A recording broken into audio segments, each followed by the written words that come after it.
மிருகசீரிட நட்சத்திரம் வந்து காலபுருஷனோட 5வது நட்சத்திரமா இருக்குதுங்க. இது வந்து வேத சாஸ்திரத்துல மிருகசீரிடா அப்படின்னு சொன்னாங்க. இப்ப நவீன ஜோதிடத்துல வந்து மிருகசீரிடம் அப்படின்னு சொல்லப்பட்டு இருக்கு. உங்களோட குறியீடு அப்படின்னு பாக்குறப்ப செங்கருங்காலி கட்டைங்க.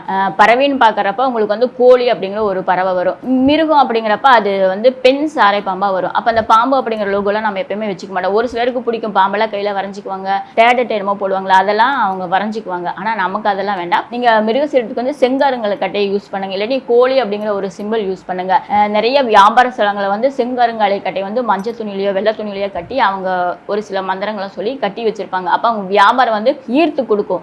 மக்கள் எங்கேயோ போயிட்டு இருந்தா கூட அந்த கடையில் போய் ஏதாவது பொருள் வாங்கலாம் அப்படின்னு ஒரு மனசு தோணி அந்த கடைக்குள்ள வருவாங்க. இந்த மாதிரி தான் நம்மளோட நட்சத்திரத்துக்கான குறியீடுகளை பயன்படுத்துறப்ப நமக்கு வியாபார ஸ்தலமாகட்டும், தொழில் ஸ்தானமாகட்டும், கல்வியாகட்டும், திருமணமாகட்டும், குழந்தை பிறப்பாட்டி எதுக்குமே நம்ம நட்சத்திரத்தை இயக்கிறப்ப அந்த குறியீடுகள் எப்பயுமே நம்மளோட உயிரோட ஒண்டி இருந்ததுங்க. ஏன்னா ஜென்ம நட்சத்திரம் அப்படிங்கிறப்ப நம்ம பிறப்புல இருக்கிற நட்சத்திரம் இல்லையா, அந்த நட்சத்திரம் ஆக்டிவேட் பண்றப்ப நமக்கு கடைசி வரைக்கும் அந்த நட்சத்திரம் நமக்கு கூட வேலை செஞ்சுட்டே இருப்பாங்க. அப்ப அவங்களோட சிம்பிள், உணவு, இந்த மாதிரி பறவை, மரம் இவங்களெல்லாம் இயக்கிறப்ப நமக்கு இன்னும் மேலும் மேலும் சிறப்பை கொடுத்துட்டே இருப்பாங்க.